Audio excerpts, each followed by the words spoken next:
धूमिल हो जाती है एक असली जीवन दृष्टि के प्रति। शुरुआत करते हैं किसी भी विषय से। उन्होंने कहा कि प्रश्न उत्तर क्या आप ले सकते हैं। असल में तो हम प्रश्न उत्तर से ही व्याख्यान करने वाले आचार्य हैं।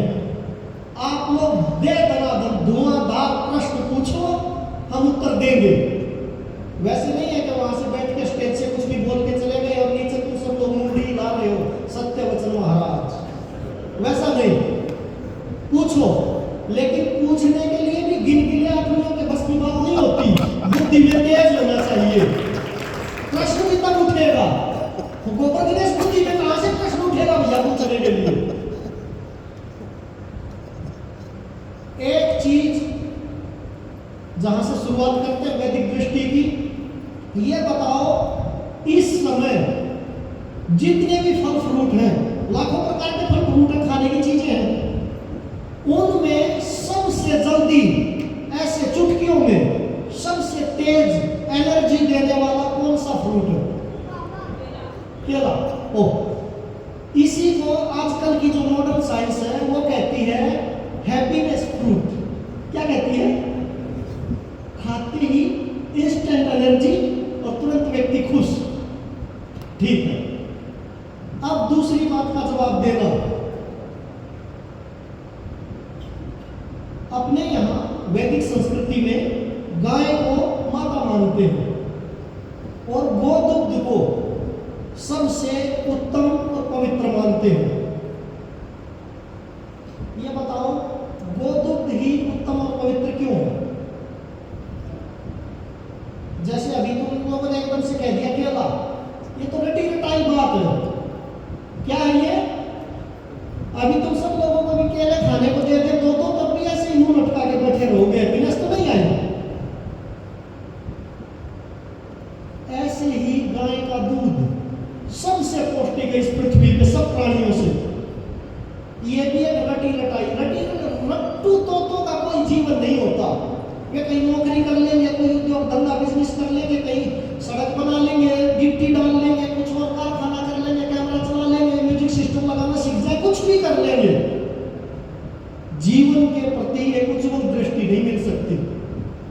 पप्पू, सुना ये नाम? वाह, एक स्टूडेंट था स्कूल में पप्पू। टीचर ने उसको कहा कि पप्पू खड़े हो जाओ, ये बताओ 15 फलों के नाम। पप्पू ने कहा कि सेब। शाबाश शाबाश पप्पू, एक हो गया, 14 और। फिर उसने कहा कि चीकू।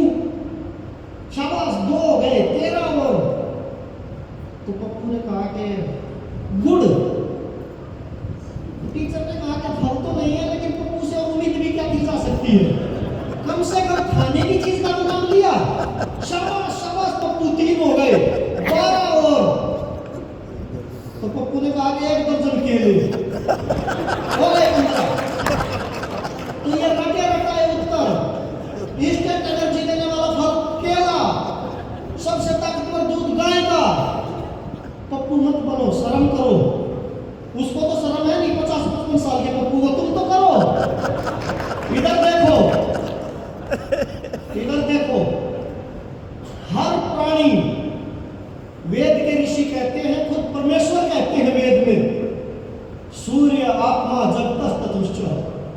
इस जगत में जो भी दृश्य है, जो भी दिख रहा है, जो भी जीवधारी है और जो भी नहीं दिख रहा है, उन सबको प्राण और ऊर्जा देने वाला कौन है? सूर्य। क्या कहा? हम सब प्राणी, सब चींटी से लेके हाथी तक सूर्य ऊर्जा पे जीवित हैं। केला इंस्टेंट एनर्जी देने वाला फल इसलिए है, सुनो इधर सुनो।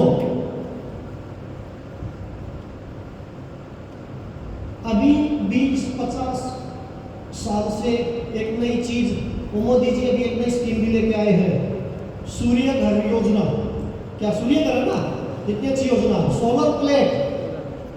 परमेश्वर ने करोड़ों अरबों साल से सोलर प्लेट बना रखी है।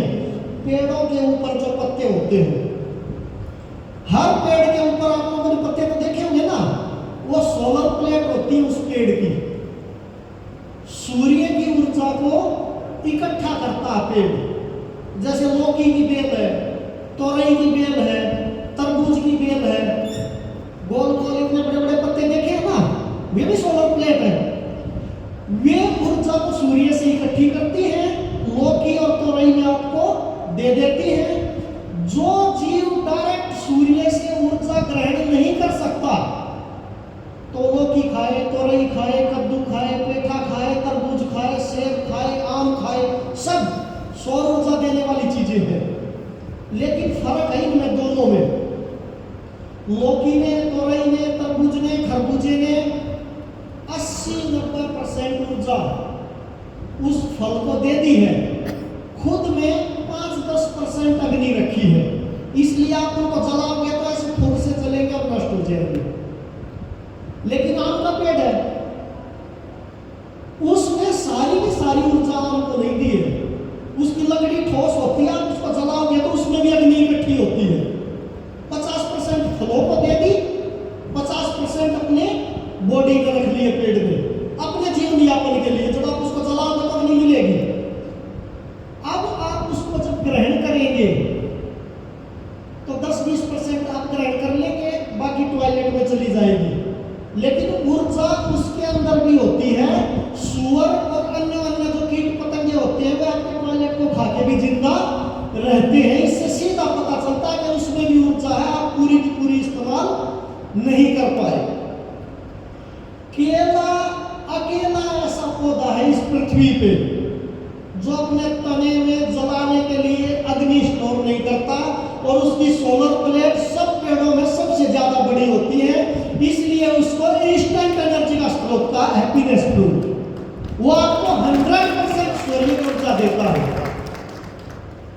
ये बात मुझे इसलिए बतानी पड़ी क्योंकि मैं गाय के बारे में बताना चाह रहा था।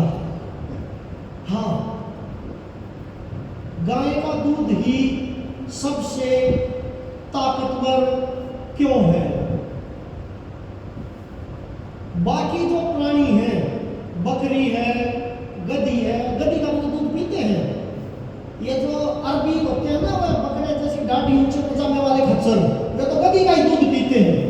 ऊँटनी का भी कई कई जगह, बकरी का पीते हैं बहुत सी अलग अलग, और गधी, बकरी, ऊँटनी, भैंस का भी पीते हैं। हालांकि भैंस का दूध पीने वाले भैंस के पाड़े जैसे ही हो जाते हैं। भैंस का पाड़ा देखा है ना, तो नीचे सिर करके गली में ऐसे चलता जैसे इलेक्शन आ रखा है। गाय का बछड़ा बहुत एक्टिव होता है, छोटा सा होता है, सुंदर होता है, ऐसे उछल उछल के कूद कूद के चलता है, उसमें ऊर्जा बहुत होती है। कारण क्या है? कारण ये है कि बाकी जो पशु पक्षी हैं, वे ज्वार खाएंगे, बाजरा खाएंगे, घास खाएंगे, दूध खाएंगे, कुछ भी अपने जीवन यापन के लिए तो खाएंगे ना।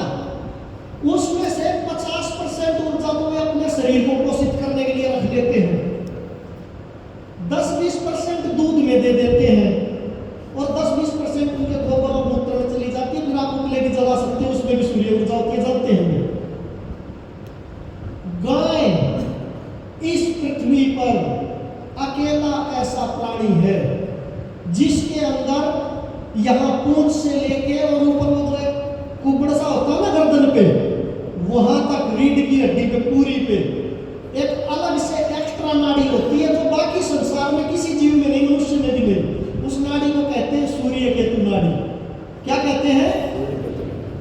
वो जो घास फूस, जवार, तिनका, बाजरा खा रही है, वो उससे 20-50% ताकत ले रही है, और वो 100% ताकत सौर एनर्जी ले रही है सूर्य केतु नाड़ी के द्वारा, डायरेक्ट सूर्य से। इसलिए बाकी जीव जो भी आपको दूध देंगे उसमें 10-20% ऊर्जा मिलेगी। गाय के दूध में आपको 100-150-150% सौर ऊर्जा मिलती है, इतनी ज्यादा एक्स्ट्रा। इसलिए गाय के दूध को अपने पूर्वजों ने गौमूत्र को भी बाकी पशुओं के दूध से ऊंचा उन्नत माना, उसमें होती है, जो प्राणियों के जीवन का आधार है। तो ये है वैदिक दृष्टि, वैदिक जीवन दृष्टि, जीवन को जीने की कला। कि अगर आप एक अच्छा जीवन चाहते हैं, अगर आप एक ऊर्जा, जोश, उत्साह से भरा हुआ जीवन चाहते हैं, तो गाय आपके जीवन का हिस्सा होनी चाहिए, ऐसा आपके वैदिक पूर्वज कहते हैं। ठीक है, दूसरी बात,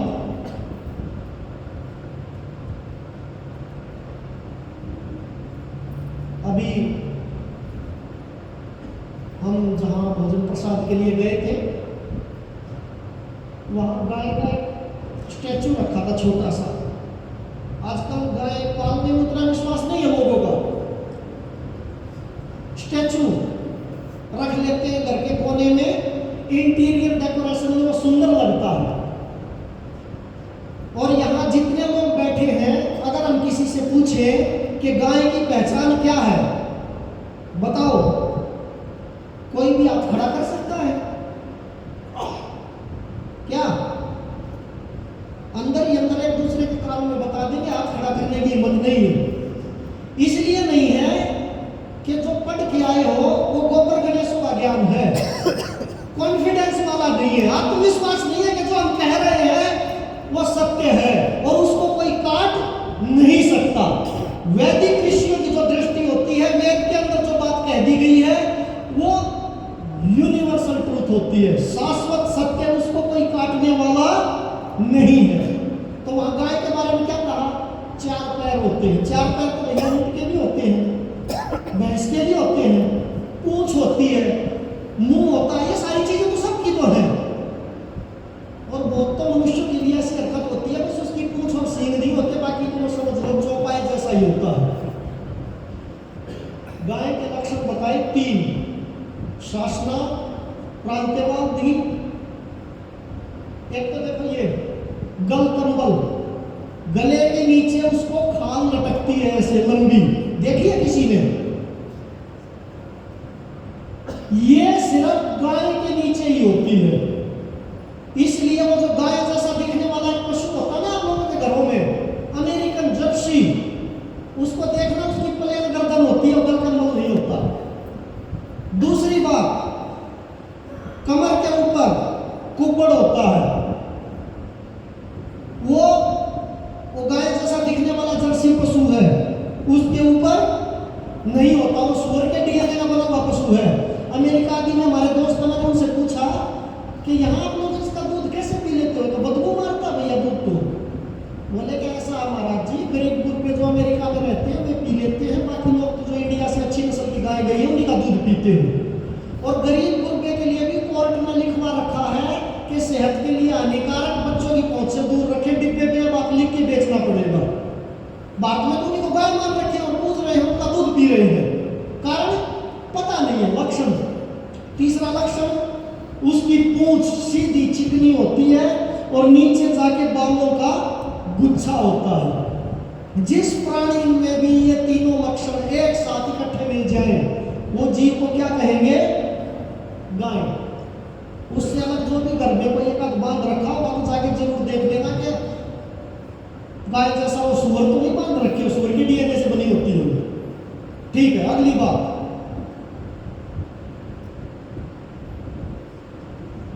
छोटी छोटी चीजें। अभी वहां ओंकारेश्वर जहां हम रहते हैं ना, वहां धाम पे बच्चे आए हुए थे जोधपुर से, छोटे छोटे बच्चे 4-5। उन्होंने एक बात पूछी कि महाराज जी, हमारी कक्षा में और हमने और भी बाहर कई जगह ऐसा सुना है कि पहले मुर्गी आई या अंडा। क्या तुमने सुनी है ये बात? क्या आई पहले? क्या आई? अरे मुर्गी के जैसे ऐसे मुंडी मती लाओ, कुछ बता दो। क्या आया? छोटे बच्चों ने हमसे पूछा कि ऐसी कक्षा में एक बात चलती है, पहले मुर्गी आई या अंडा। अब देखो, कहने में एक चुटकुले जैसी बात है, लेकिन इसके पीछे कितना ऊंचा विशाल वैदिक दर्शन खड़ा है, तो आपको मैं ये बताना चाह रहा हूं। ये तो बच्चों ने पूछ लिया, पहले पेड़ आया,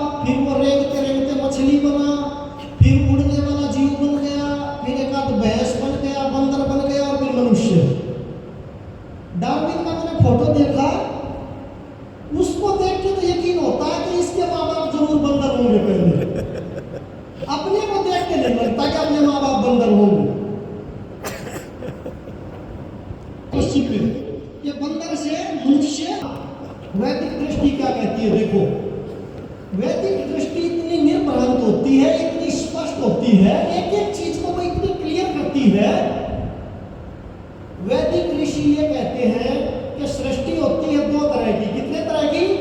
दो तरह की, योनिज सृष्टि, अयोनिज सृष्टि।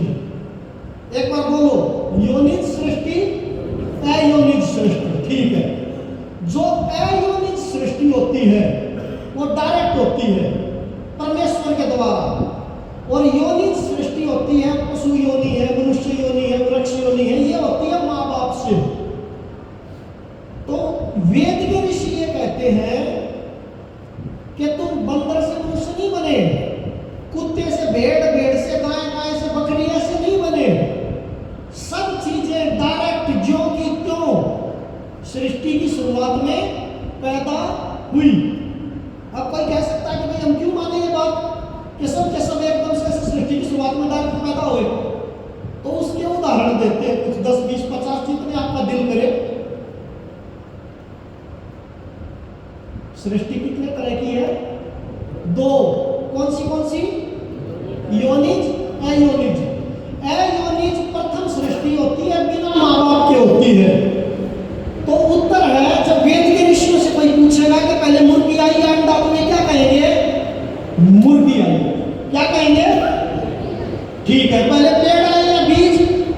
पेड़ आए। समझ गए? सुनो अब कैसे आए। वेद के ऋषि कहते हैं कि जब जहां पृथ्वी के जिस भूखंड में जैसा वातावरण बनता है ना, वैसी सृष्टि बिना माँ बाप के डायरेक्ट पैदा हो जाती है। जैसे तुम कूलर ले आओ, अभी जाओ बाजार से, वैदिक चीजें सिद्ध करने के लिए अपने पास हजारों उदाहरण है। अभी कूलर ले आओ, उसको चेक कर लो, अच्छे से देख लो कि उनके दादा परदादा माँ बाप तो नहीं है वहां मच्छरों के, और उसमें पानी डाल के बंद करके 10 दिन रख दो, 11वें दिन मच्छर मिलेंगे। कहां से आए भैया? कहां से आए? एक वातावरण बन गया उसके अंदर, और अयोनिज सृष्टि, डायरेक्ट मच्छर हो गए। अब वे मच्छर अंडे देंगे और दूसरे मच्छर होंगे, फिर अंडे देंगे और दूसरे मच्छर होंगे। एक बार प्रथम सृष्टि जो होती है वो कैसी होती है? अयोनिज। उसके बाद माँ बाप बच्चे पैदा करते हैं। अगला उदाहरण दे रहा हूं, ये जितनी माताएं बैठी है ये कर सकती है कमाल, आप भी कर सकते हैं जिनके बाल ना उगे हो। सिर मत धो 1 महीना, सिर में कुछ विशेष मेहमान पैदा हो जाएंगे। क्या इनके नाना नानी, इनके दादा दादी पहले से आपके सिर में रह रहे थे? कहां से आए? पसीना आया, थोड़ी धूल मिट्टी कहीं कहीं से उड़ के लगी, और सिर का एक ऐसा वातावरण बन गया कि जुएं, अयोनिज सृष्टि शुरुआत में हो गई। अब जुओं से जुएं पैदा होती रहेंगी। ये नया घर बनाओ, कोई भी नया घर बनाओ, बढ़िया कांच लगवाओ, दीवारों पे अच्छे पेंट करवाओ, लोग लगा के कहीं घूमने चले जाओ, 1 महीना है दोबारा ऋषिकेश कहीं भी। इधर देखो, इधर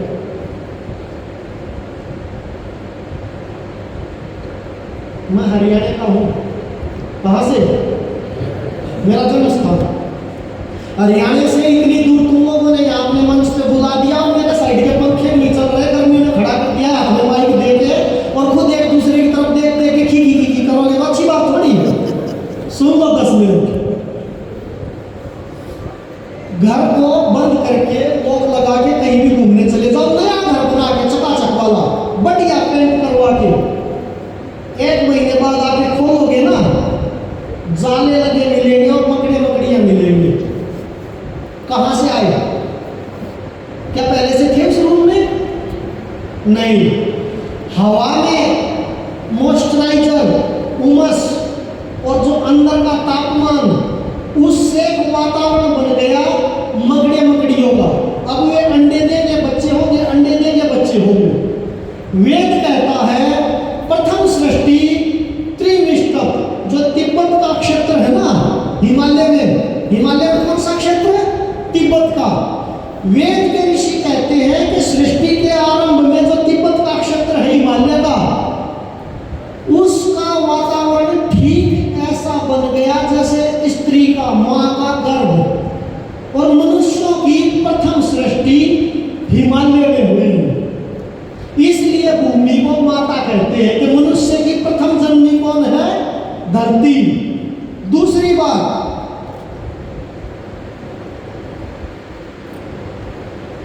हर व्यक्ति जो जीवन चक्र पूरा करना चाहता है, हर वो आत्मा जो पूर्णता की तलाश में है, वो वहां पहुंचती है जहां से उसकी शुरुआत हुई। इसलिए जाने या अनजाने, जिनको पता नहीं है कुछ भी, हिमालय के महत्व के बारे में कुछ नहीं पता है, लाखों लाखों करोड़ों करोड़ों टूरिज्म में भी टूरिस्ट विदेशों से पूरी पृथ्वी के लोग भागे भागे रुपया पैसा खर्चते हैं, टिकट करवाते हैं, दौड़ के भारत आते हैं और हिमालय जाते हैं। उनकी आत्मा में वो प्यास है जहां से वो सृष्टि प्रथम रूप में मानव के रूप में शुरू हुई। तुम उस महान संस्कृति का हिस्सा हो और तुम मध्य प्रदेश में पड़े रहते हो, यहां से उठ के हिमालय नहीं जाते। हिमालय जाना छोड़ दो, इतना बड़ा खरगोन सिटी है, उठ के इस होल में आने की ताकत नहीं है। क्या इतने लोग रहते हैं खरगोन में? काहिल सुस्तपना लोगों में आ गया है। तो हम क्या कह रहे थे? पहले मुर्गी आई या तो क्या आया? हाँ, वैदिक ऋषि कहते हैं कि जहां जैसा वातावरण बन जाएगा वो जीव वहां बिना माँ बाप के डायरेक्ट वैसा पैदा हो जाएगा। जैसे ईंट भट्ठे से ईंटें मंगा लो, वो तो भट्ठे से आई है ना, जहां पे अग्नि जितना टेम्परेचर होता है उनको पका के कैसा कर दिया। उनके ऊपर एक बारिश होने दो, एक ट्रॉली ईंटें पड़ी रहने दो, तो आप उठा उठा के देखोगे तो कान खजूरे और बिच्छू निकलेंगे ईंटों के नीचे से। कहां से आए? कहां से आए? क्या भट्ठे से उनके फैमिली आई थी क्या? नहीं, वैसा वातावरण बन गया। तो पहले मुर्गी आई या अंडा? मुर्गी आई। वेद के ऋषि कहते हैं गाय माता क्यों है? क्योंकि गाय के अंदर जैसे धरती माता है, गाय के अंदर गाय का जो दूध सबसे ज्यादा उपयोगी है, उसमें क्या बताया, क्या चीज है सबसे महत्वपूर्ण? हाँ, एक एक्स्ट्रा ऑर्गन, सूर्य के नाड़ी, उसके दूध में सूर्य की ऊर्जा सबसे ज्यादा होती है बाकी ब्रह्मांड में जितने भी जीव हैं। और एक बात, वेद के बारे में हमें एक चीज और आप लोग समझ जाना अच्छे से। मैंने बोलते बोलते कह दिया कि मैं गर्मी में खड़ा कर पंखे चला दिए उन्होंने। धन्यवाद। एक चीज और सुनो, बातें छोटी छोटी है लेकिन इससे दृष्टि मिलती है। वेद जो होता है ना, वो व्यक्तिवाची सत्य नहीं कहता। क्या? व्यक्तिवाची सत्य नहीं कहता। वेद शाश्वत सत्य कहता है। वो आपको एक फ्रेम देता है, अब आप अपने आप को देख लो कि आप उसमें फिट होते हैं या नहीं। जैसे आप वेद के ऋषियों से पूछो कि मांस खाना चाहिए या नहीं, क्या खाना चाहिए या नहीं? संघ से जुड़े हुए ज्यादातर लोग तो कह रहे हैं नहीं। यार भी बकरे होते तो सब सील लाते हैं, खाना चाहिए। बकरे खाते पकड़ो जैसी शकल हो जाती है। देखो, जब आप वैदिक ऋषियों से पूछोगे, आचार्यों से पूछोगे मांस खाना चाहिए या नहीं, इसका वो सीधा उत्तर देंगे। सीधा उत्तर क्या देंगे? कि शाकाहारी और मांसाहारी जीव की ये पहचान है। अब अपने आप को फिट करके देख लो कि तुम कौन से में होते हो। जैसे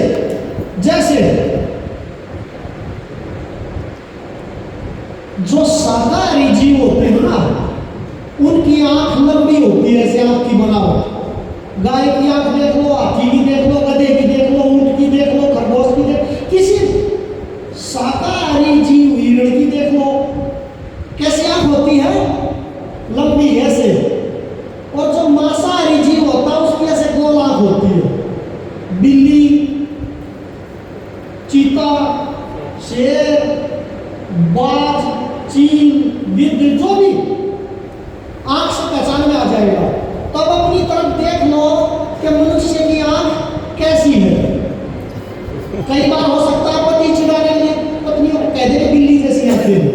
बिल्ली जैसी कैरी हो सकती है लेकिन लंबाई होती है ऊपर, होती है ना। तो मनुष्य किस कैटेगरी का जीव है? आंख से। दूसरी पहचान, वो ये नहीं कहते कि तुम शाकाहारी हो, वे आपको पहचान देते हैं। दूसरी पहचान, वेद में इसलिए कहते हैं कि जो भी प्राणी शाकाहारी होगा इस सृष्टि में, उसके नाखून चपटे होंगे, चौड़े नाखून। हाथी के नाखून देख लो, घोड़े के देख लो, ऊंट के देख लो, गाय के देख लो, भैंस के देख लो, बकरी के, किसी के भी देख लो, चपटे। और जो मांसाहारी होगा उसके नाखून होंगे तीखे। बाज के देख लो, शेर के, बिल्ली के, किसी भी मांसाहारी जीव के देख लो, तो मनुष्य के नाखून कैसे हैं? चपटे, दिख ही रहे हैं। कुछ कुछ खर्चा करके तीखे भी बनवा लेती है, मैंने देखा दिल्ली बॉम्बे में।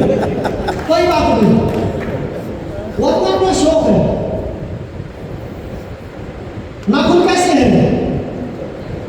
आंख कैसी है? लंबी। कौन से कैटेगरी के जीवों में हो? वेद ये नहीं कहता कि तुम कौन सी कैटेगरी के में, वो तो कैटेगरी की पहचान बता देता है। अब तुम मानो या ना मानो, हम तो नहीं मानते जी, हम तो खाएंगे, खाने को भैया तुम गोबर खाओ, कौन रोकने वाला? तीसरी पहचान, जो भी शाकाहारी जीव होगा इस सृष्टि में उसको पसीना आता है, मांसाहारी को पसीना नहीं आता। मांसाहारी अपनी जीभ से गर्मी को एडजस्ट करते हैं, जीभ निकाल के ऐसे, देखे कुत्ते बिल्ली ऐसे करते हैं। शाकाहारी जीव को क्या होता है? पसीना आता है। मनुष्य को पसीना आता है या नहीं? अभी पंखे में बंद करवा देंगे तो खुद ही पता चल जाएगा। तो किस कैटेगरी के जीव हो गए? शाकाहारी। इसके बावजूद भी अगर मांसाहार करो तो डूब के मरने की बात है। चौथी चीज, ये सामने नहीं दिखती, लेकिन जो भी यहाँ कोई डॉक्टर बैठा हो, मास्टर तो नहीं कहूँगा, डॉक्टर मास्टर कहने वाला था, तो उनको पता होगा शाकाहारी जीव की जो भोजन की आदत होती है वो शरीर से 4 गुना लंबी होती है। किसी भी शाकाहारी जीव की भोजन की जो आदत होती है वो शरीर से कितनी लंबी होती है? 4 गुना। जैसे मैं 6 फीट का हूँ, 6 फीट 3 इंच हाइट है, तो 25 फीट की हमारी आदत मिलेगी। मांसाहारी जीव की आंत शरीर से 1.5 गुना बड़ी होती है। परमेश्वर ने सिस्टम ही ऐसा बनाया है कि वो मांस कई कई दिन पेट में पड़ा ना रहे और कब्रिस्तान की तरह सड़े ना, दुर्गंध ना मारे। अगर शाकाहारी जीव ने मांस खा लिया, सोचो कितने दिन उसके पेट में पड़ा रहेगा, क्योंकि उसकी आंत 4 गुना ज्यादा बड़ी लंबी है। तो अपन कौन सी कैटेगरी के जीव हैं? उन छोटे छोटे बच्चों ने पूछा तो हमने आपको पहचान बताई कि ये है वैदिक दृष्टि। वैदिक जीवन दर्शन आपको छोटी छोटी बातों से ये बताता है क्या करना है, क्या नहीं करना। वो आपके ऊपर थोपता नहीं है, बता के छोड़ देता है। जैसे देखो कितनी महत्वपूर्ण बात बताई, मेरे अलावा यहाँ सब गृहस्थी बैठे हैं तो आप लोगों ने काम की है ये बात। संस्कार पूरी पृथ्वी पे इस समय युद्ध मचे पड़े हैं। युद्ध हो रहा था ना थोड़े दिन पहले, तो कहाँ हो रहा था? रशिया और यूक्रेन। अपने यहाँ के पत्रकार वहां जाके तो उनकी नाम पे बैठ बैठ के रिपोर्टिंग कर रहे हैं, पता नहीं उतर के आ गए या वहीं बैठे हैं। हाँ, युद्ध मचे पड़े हैं पूरी पृथ्वी पे। चोरी हो रही है, हिंसा हो रही है, हत्याएं हो रही है, बलात्कार हो रहे हैं, झूठ बोली जा रही है, रिश्वतखोरी हो रही है, राष्ट्रों को तोड़ने के षड्यंत्र हो रहे हैं, सरकारें बनाई और गिराई जा रही है, पता नहीं क्या क्या हो रहा है, हाहाकार मचा पड़ा है। किसी भी पूरी पृथ्वी पे आप विचारक को आमंत्रित करो यहाँ मंच पे और ये कहो कि बताओ शांति कैसे होगी। वो 1 साल बोलता रहे तो भी उपाय कम पड़ जाएंगे, विश्व में शांति नहीं होगी। आप वैदिक ऋषियों से पूछोगे ना कि बताओ हे ऋषियों शांति कैसे होगी, एक लाइन में बता देंगे, मनोभव, मनुष्य बनो, शांति हो जाएगी। अभी मनुष्य नहीं हो, मनुष्य जैसे दिखने वाले, ठीक है, जैसे होता है जैसा दिखने वाला। मनुष्य कैसे बने, मनुष्य कैसे बने? वेद ने तो आदेश दे दिया, क्या आदेश दे दिया? मनुर्भव। बने कैसे? घर बनाना तो आता है, माइक बनाना तो आता है, कपड़े बनाने तो आते हैं, प्लास्टिक के फूल बनाने तो आते हैं, ट्रेन, लाइट, पंखे बनाने तो आते हैं, और एक तय समय में बन भी जाते हैं। मनुष्य कैसे बनेगा? कैसे बनेगा? कोई चारा नहीं है ना। शिक्षा संस्थान है, लेकिन शिक्षा संस्थान तो मनुष्य को भाग बनाने का काम कर रहे हैं, मनुष्य बनाने का काम नहीं कर रहे। वो जैसा मनुष्य था उसको भाग केजरीवाल बना देंगे और ज्यादा भ्रष्टाचार हो जाएगा, शाना बना देंगे, पढ़ा लिखा के। मनुष्य बनाना पूरी पृथ्वी पे आप पूछोगे तो दुर्लभ है, लेकिन वैदिक ऋषि ये कहते हैं कि बहुत आसान है, बहुत ज्यादा। सबसे आसान क्या है? मनुष्य बनाना। और जैसे ही कोई मनुष्य बनता है वो इस सृष्टि के लिए और अपने लिए कल्याणकारी होता है, समस्यादायक नहीं होता। देखो एक दो उदाहरण देता हूं। पहले एक बात पूछूंगा, किसी को पता हो तो बताना। एक नाम लेता हूं मैं यहां से, बताना, हाथ उठाना किसको पता वो नाम। फिलिप बुडेकिन। ओ, सबको पता है, ठीक है। दूसरी बात पूछूंगा, एक तो बता दी। ये बताओ, एक गेम था मोबाइल में खेलते थे, ब्लू व्हेल, किसको पता है? ओ, बच्चों को पता है, खेलने वालों को। पबजी, ब्लू व्हेल, ठीक है, नीचे कर लो, अच्छी बात है। हमको है ना वहाँ चंडीगढ़ के पास एक जगह है मोहाली, क्रिकेट के मैच होते हैं वहाँ। इस देश का सत्यानाश बाहरी शक्तियों ने तो किया ही किया, क्रिकेट ने भी खूब किया। पहले ऐसा अखबारों में खबर आती थी कि ये हरामजादे जुआरी होते हैं, बिकते हैं, जुआ खिलाते हैं। अभी तो सरेआम खुद ही हो रही थी, मोबाइल में दिन में 10 बार आता है कि जूपी में टीम बनाओ, खेलो, जीतो। जुए की खुद कह रहे हैं दौड़ दौड़ के। चलो ठीक है, उनकी बात नहीं करते, हम खोरों की अपन बात करते हैं मनुष्य की और वैदिक जीवन दृष्टि की। हम वहां गए थे मोहाली में एक वृद्धाश्रम था। क्या था? क्या था? अरे बता दो। ठीक है, सनातन संस्कृति में, वैदिक संस्कृति में सदा से, करोड़ों वर्षों से 4 आश्रम होते आए। कौन से 4 आश्रम? ब्रह्मचर्याश्रम, गृहस्थाश्रम, वानप्रस्थाश्रम और संन्यास आश्रम। जब तक इस धरती पे मनुष्य थे तब तक 4 आश्रम थे। जब से मनुष्य के रूप में मनुष्य जैसे जीव हुए हैं, उन्होंने एक 5वें आश्रम की खोज की है, वृद्धाश्रम। पहले नहीं था ये इन 50 सालों में फैलाव हुआ है। तो वो हमें लेके गए वहाँ पर, ये कहे महाराज जी आपको वाले चलते। हमने कहा कि भाई तुम्हारी बद पीटेगी, बाद में तुम लोगों को भी कूटेंगे, ये हमें मत ले जाओ। कारण ये कि अपन आपको खुश करने के लिए चिकनी चुपड़ी और मीठी बातें नहीं कह सकते। जो सत्य होगा अपन वो कहेंगे।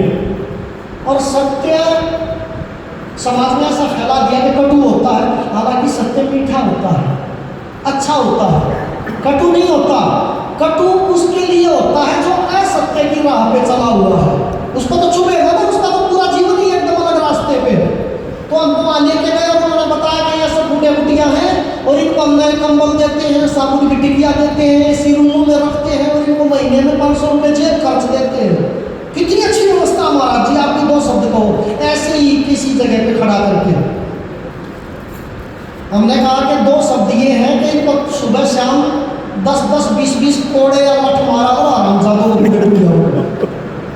और इनकी सारी सुविधाएं आज से ही बंद कर दो बदमाशों की। तो उनके चेहरे का ना थोड़ा रंग उड़ गया। ऐसा आप क्यों कह रहे हैं? हमने कहा कि भाई कोई शहद की डिब्बी बनाता हो, कोई चमनप्राश बनाता हो, कोई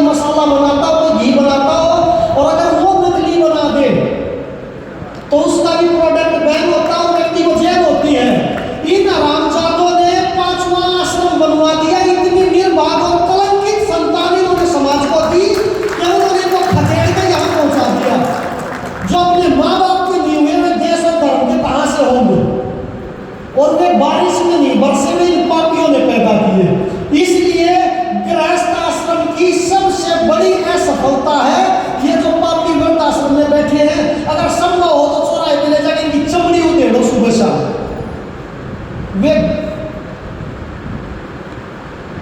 वे दोषी हैं। समझ रहे बात? मुंडी लाने से नहीं, वे सच में दोषी हैं। अब आओ अगले पॉइंट पे। फिलिप बुडेकिन, मैंने नाम पूछा था, रूस का एक लड़का था। रूस एक देश उधर, 20 साल का। इसने मोबाइल में एक गेम बनाया जिस गेम का नाम था ब्लू व्हेल। वो छोटे बच्चे को पता है, उधर की गुड़िया को पता है। भारत में अभी बैन हो गया, पहले भारत में भी था, पूरे विश्व में गेम चलता था। इस गेम में तकरीबन 65 या 68 स्टेप थे और आखिरी स्टेप में जाके बच्चे को आत्महत्या करनी पड़ती थी। क्या करना पड़ता था? जीतने के लिए, गेम जीतने के लिए। जैसे एक टर्म ये है कि प्लेट से अपने हाथ पे नाम लिखना है। एक टर्म ये है कि रात को खिड़की खोल के घर से बाहर जाना है और सुबह तक वापस आना, माँ बाप को पता ना चले। एक टर्म ये थी कि गांव के नजदीक के शमशान में जाना और वहां से राख लेके आनी है, उसका फोटो उतार के उधर भेजना है। ऐसे ऐसे 65 शर्त थी और 66वीं शर्त क्या थी? आत्महत्या करनी है। जब आप आत्महत्या करोगे तो उस गेम को जीत जाओगे, विनर आप होगे। और आप लोगों को पता होना चाहिए 25-30 हजार बच्चों ने आत्महत्या की उस गेम से। भारत में भी 2-5 हजार बच्चे मरे। तो इंटरनेशनल कोर्ट में उस व्यक्ति के ऊपर मुकदमा चला और यह कहा गया कि तुमने ऐसा घातक गेम बनाया है कि इसके कारण बच्चे मारे गए। तो उसने कहा कि वकील नहीं लूंगा, मैं अपना केस खुद लड़ूंगा। और जब अपना केस खुद लड़ने की बारी आई तो जैसे मैंने आपको पूछा कि गाय मतलब क्या होता है, केला इंस्टेंट एनर्जी का स्रोत क्यों है, गाय का दूध ही महत्वपूर्ण और ताकतवर क्यों है, कितने सवाल मैंने पूछे, मुर्गी आई अंडा। उसने पूछा कि हे विश्व के प्रबुद्ध लोगों, ये बताओ कचरा क्या होता है? कचरे की परिभाषा बताओ। गाना आता नहीं सुबह सुबह, कचरे वाला आया, क्या कौन सा गाना है? गाड़ी वाला आया कचरा निकाल। बच्चे ने कहा मम्मी कचरे वाला आ गया। उसने कहा चुप कर दुष्ट, वो तो गाड़ी वाला, कचरे वाले का अपन। सही कह रही थी। देखो उसने पूछा कि मैं बता दूंगा मैंने ये गेम क्यों बनाया, ब्लू व्हेल। लेकिन पूरी पृथ्वी के प्रबुद्ध लोगों से मेरा आह्वान है कि ये बताओ कचरा किसे कहते हैं? आप लोगों में से कोई बताएगा? सब बताना चाह रहे हैं तो इतने लोगों से कैसे पूछूं, इसलिए मैं ही बता देता हूं। कचरा एक ऐसा तत्व जो समाज और अन्य जीवों के लिए हानिकारक होता है और उसको त्यागने के बाद हम उसकी परवाह नहीं करते हैं। जो समाज और प्राणियों के लिए घातक होता है और उसको त्यागने के बाद हम उसकी परवाह नहीं करते हैं। तुमने पानी पी के बोतल फेंक दी, अभी 1 साल बाद तुम चिंता करोगे, अरे बेचारी बोतल पता नहीं किसी गाड़ी के नीचे आई होगी, कहाँ गई होगी, बेचारी के साथ क्या सोचा किसी ने? वो पानी पिया फेंक दी, कुरकुरे खाया और पैकेट फेंक दिया, बाजार से टमाटर लेके आए और पन्नी फेंक दी। कभी सोचा है उस पन्नी में बेचारी में क्या पी रही होगी, कहाँ जा रही होगी, कहाँ जूते खा रही होगी, कहाँ पड़ी होगी बेचारी बेघर? सोचा? नहीं सोचा, क्योंकि कचरे की परिभाषा ये है कि जो समाज और वातावरण को गंदगी फैलाए, नुकसान पहुंचाए और जो व्यक्ति उसे त्याग दे उसके बाद वो उसकी परवाह नहीं करता है। कचरे की फिलिप बुडेकिन ने डेफिनेशन बताई। उसके बाद उसने बताया कि सुनो, कितने तरह का? एक तो वो होता है जो हम बाहर फैलाते हैं, बोतल फेंक दी, थैली फेंक दी, कुरकुरे के पैकेट फेंक दिए, पान खा के थूक दिया, कार्बन डाइऑक्साइड छोड़ दी, व्हीकल से धुआं छोड़ दिया, वो ऊंचे ऊंचे भोंपू लगा के सुबह सुबह सूरों की तरह चिल्लाते हैं 4 बजे, वो साउंड पोल्यूशन, सब तरह का कचरा ही है। एक दूसरा कचरा होता है, इधर सुनो, बायोलॉजिकल गार्बेज। क्या होता है? अंदर से उत्सर्जित कचरा। वो तुम बाहर से नहीं फेंकते पैकेट, अपने अंदर से निकाला और समाज में फेंक दिया। ये 2 हाथ पैरों का मनुष्य जैसा दिखने वाला कचरा। बुडेकिन ने कहा कि पूरी पृथ्वी पे मेरे गेम से एक भी बच्चा नहीं मरा है, सब के सब वे मरे हैं जो बायोलॉजिकल गार्बेज थे, कचरा थे। क्योंकि माँ बाप ने उनको पैदा करके फेंक दिया। माँ बाप को यह भी नहीं पता कि अपने मोबाइल में कौन सा गेम खेल रहा है। माँ बाप को यह भी नहीं पता कि पहली टर्म में क्या होता है, दूसरी में क्या। उसका बच्चा पास करते करते 65 में पहुंच गया। कैसे माँ बाप जी को पता ही नहीं उनका बच्चा क्या कर रहा है। और कचरे की भाषा क्या, जो निकाल के फेंक दिया उसकी परवाह नहीं करते। तो उसने कहा कि मेरे गेम से पूरी धरती में एक भी बच्चा नहीं मारा गया है, जो भी मरे हैं ना वे सब बायोलॉजिकल गार्बेज थे, अंदर से उत्सर्जित कचरा। तुम टमाटर लेके थैली फेंक दोगे, गुटखा खा के थैली फेंक दोगे, कुरकुरे खा के थैली फेंक दोगे, पानी पी के बोतल फेंक दोगे। बोतल किसी के घर में घुस के छोटी छोटी बेटियों की इज्जत नहीं लूटेगी, लेकिन बायोलॉजिकल गार्बेज छोटी छोटी बच्चियों की इज्जत लूटते हैं। तुम कुरकुरे का पैकेट फेंक दोगे, जाके किसी बच्चा को नहीं घोपेगा, लेकिन बायोलॉजिकल गार्बेज तुमको हर चौक चौराहे पे खड़े हैं, तुम्हारी ताक में खड़े हैं, तुम्हारी संपत्तियों की ताक में खड़े हैं, तुम्हारी माताओं बहनों की ताक में खड़े हैं। कब मेरे हाथ में आ जाए, मैं इनको लूट लूं, मैं इनको मसल दूं, मैं इनको खा जाऊं, मैं इनको मार दूं। अंदर से उत्सर्जित कचरा। पूरे विश्व की समस्या इस समय पता है क्या है? Biological garbage. अगर ये ना हो ना, सारी हिंसा, सारी झूठ, सारी मक्कारी, सारी चोरी, सारे फसाद, सारे तरह के रक्तपात, सारे तरह के छल प्रपंच धोखे एक झटके में खत्म। अगर बायोलॉजिकल गार्बेज ना हो, हम मनुष्य हो, मनोभव वेद का वचन है। तो ज्यादा बोल नहीं हुए तो किया जाए। हाँ ओके, सुनो अब एक बात, इधर देखो, मोबाइल की जगह इधर देख लो 5 मिनट और। तो इसके लिए कि ये समाज सुखी हो, इसके लिए कि तुम सुखी हो, इसके लिए कि तुम्हारे परिवार सुखी हो, वृद्धाश्रमों में लात जूते खाते हुए जीवन ना काटो। फरीदाबाद में हमारे परिचित है, बच्चा उनकी पीठ पे बैठा, चारों पैरों से चल रहा है। मैंने कहा ये क्या कर रहे हो कौशिक जी? और बच्चा ऐसे एडी मार रहा, चल मेरे डॉगी, बो बो बो, और उसका दादा कर रहा बो बो बो। मैंने कहा कम से कम परमात्मा ने इस मनुष्य योनि दी, मनुष्य बन के रहो, अगले जन्म में तुमको डॉगी बना देगा, चिंता मत करो। अभी तो मनुष्य बने रहोगे यार, अभी क्या उतावला में डॉगी बनने का? थोड़ा सब्र करो, तो 2-5 साल की टिकट कट जाएगी, डॉगी बनोगे। तुम्हारे कर्म और करतूत ऐसे। मनुष्य पैदा हुए हैं तो मनुष्य बन के रहे, डॉगी बन के नहीं। बार्किंग ना करें, बो बो बो नहीं, कौशिक जी ना बने। तो ऋषि क्या कहते हैं? ऋषि क्या कहते हैं मनुष्य बनने के लिए? वे ये कहते हैं कि हम आपको एक डिजाइन देते हैं। क्या देते हैं? डिजाइन, फर्मा। जैसे ईंट बनाने का होता है, जैसे झोला, कोई भी चीज बनाने का हम आपको एक कॉन्सेप्ट देते हैं, आप उसको फॉलो करो, और जो व्यक्ति उसको फॉलो करेगा वो मनुष्य तैयार करेगा। क्या करेगा? मनुष्य तैयार करेगा। उन जीवन जीने की पद्धति को कहते हैं संस्कार। क्या कहते हैं? और संस्कार कितने होते हैं? 16। ज्यादातर तो अंतिम संस्कार वाले ही हैं। सभी है, ज्यादातर क्या हमारा भी होना है, लेकिन वो 16 माह है, उससे पहले 15 और होते हैं। प्रथम संस्कार कौन सा होता है? गर्भाधान संस्कार।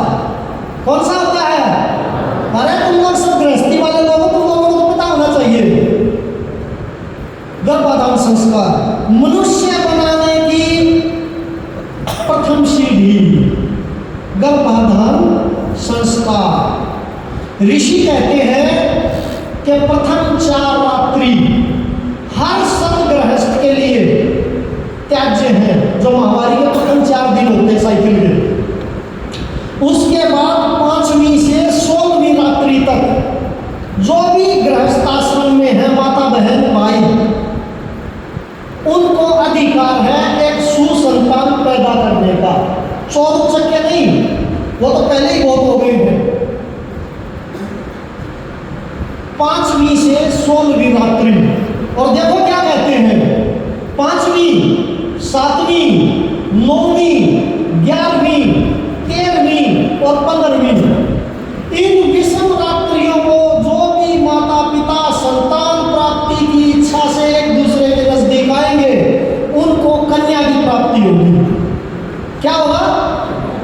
विषम रात्रियों में 5वीं 7वीं 9वीं 11वीं 13वीं और 15वीं, 6वीं 8वीं 10वीं 12वीं 14वीं और 16वीं समरात्रियों में जो भी पति पत्नी इस देश और धर्म को एक श्रेष्ठ और उत्तम संतान देना चाहेंगे, कृष्ण जैसी, राम जैसी, ऋषियों जैसी, शिवाजी जैसी, उसके लिए सम और विषम, उसमें भी विशेष ध्यान रखने की बात, विशेष ध्यान रखने की बात, अगर 5वीं रात्रि को गर्भ ठहर गया,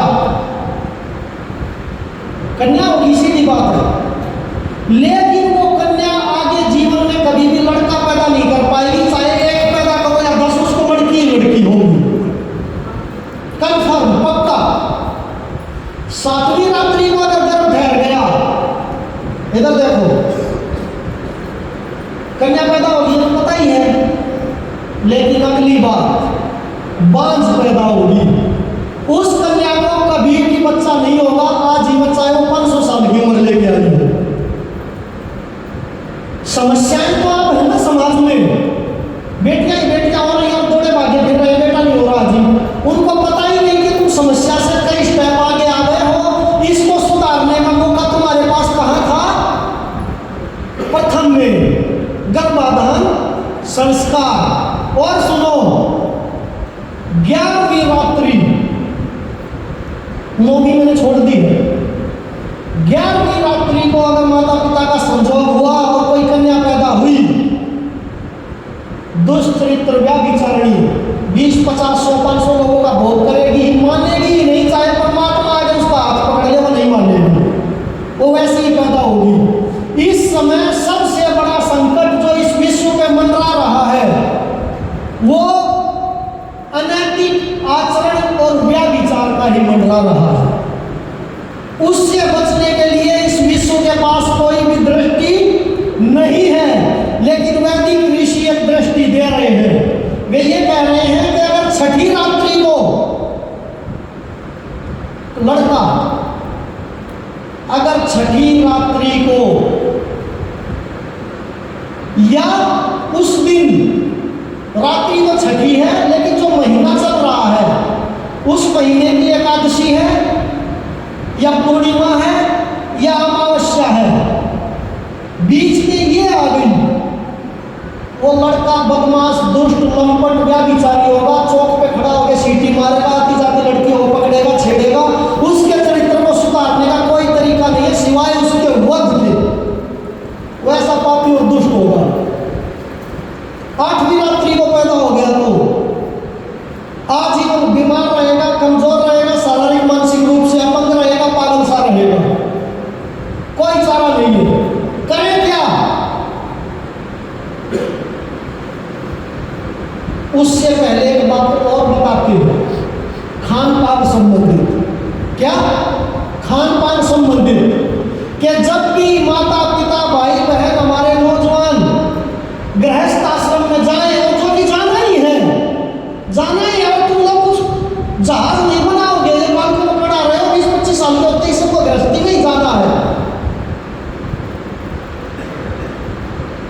साधु महात्मा को कथा कहानियां मंचों से कहने से फुर्सत नहीं है, और तुम लोगों को भी इतना समय नहीं अपने गुरु आचार्य से बैठ के ध्यान से सारी नीतियां पूछ सको, सुन सको, कह सको। भगदड़ मची पड़ी है दुनिया में एक तरह की।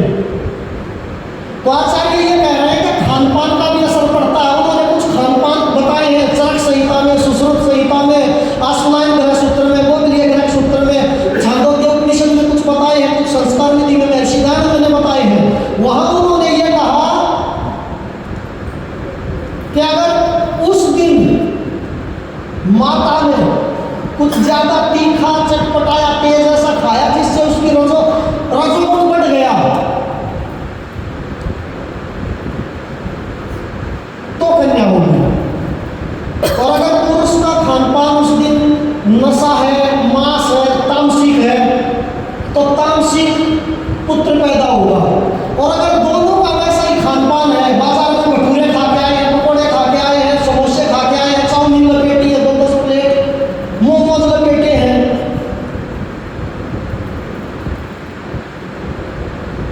और एक दो चीजें बताई हैं। उस दिन एकादशी का व्रत कितने लोग रहते हैं? हाथ उठाओ। बहुत बढ़िया। तो दो बातें कही आचार्य ने कि या तो मंगलवार हो, क्या बात, और या एकादशी हो। अगर माता पिता बनने के लिए, एक संत गृहस्थ बनने के लिए, एक पवित्र आत्मा, एक तेजस्वी संतान इस पृथ्वी को देने के लिए आप तैयारी कर रहे हैं, और उस दिन या तो मंगलवार है या एकादशी है। अगर पुत्री पैदा हुई और अगर पुत्र पैदा हुआ, क्या बताओ छठी रात्रि हो या 8वीं हो या 7वीं हो या 9वीं हो, वो तो तुम लोगों को पता रहता है। अगर पुत्र हुआ तो वो तीसरी ग्रेड का पैदा होगा। समाज में उनको कहते हैं हिजड़े। क्या कहते हैं? हिजड़े, नपुंसक। और माताएं पैदा हुई तो वे क्या बोलते हैं? वो हिजड़ी बोलते हैं। वो माता पिताओं का पता थोड़ी चलता होता है, जैसे मनुष्य होते हैं सब। अगली बात, अब देखो, ये चीज सीखने की है। कम से कम कॉपी पेन लेके कोई बैठा हो तो लिख लेनी चाहिए थी, क्योंकि अभी तो मुंडी हिला रहे हो ऐसे। सत्यवचन महाराज, इस गेट के बाहर निकलोगे तब तक फिर भूल जाओगे। चलो तुम लोग अपना कार्य पूरा कर चुके, गृहस्थी धर्म निभा चुके, लेकिन क्या तुम्हारे बच्चे नहीं है? क्या तुम्हारे नाती पोते नहीं है?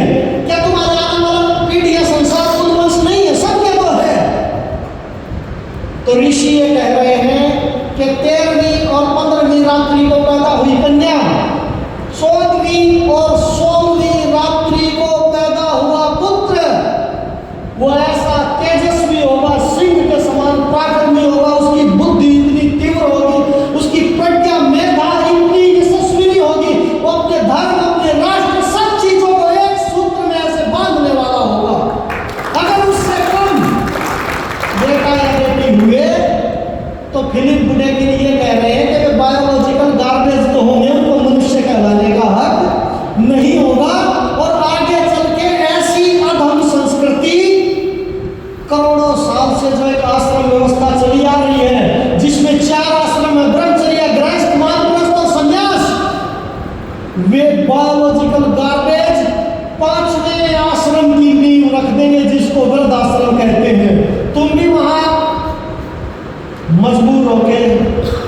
मजबूरी होगी दिन वहां पड़े रहने के लिए। कौन जाना चाहता अपनी खुशी से? तो और समाज को एक दुष्ट और कचरापन देते जाएंगे।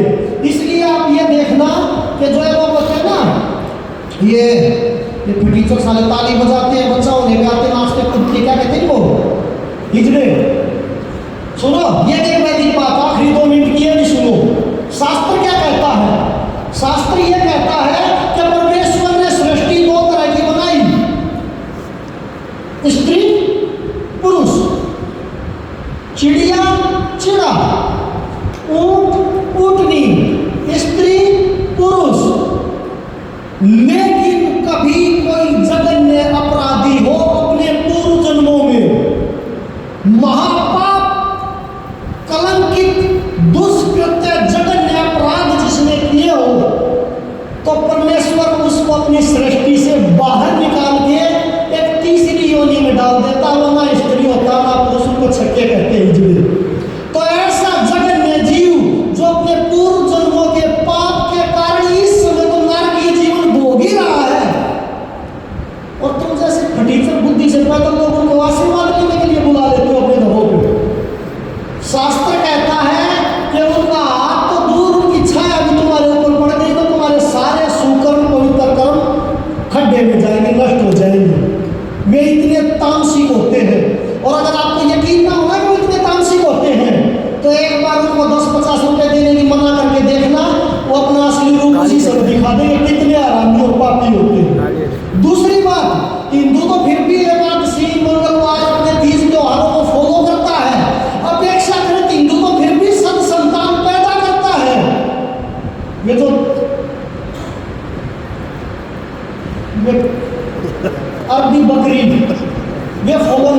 उसके लिए आप लोगों का बहुत बहुत धन्यवाद।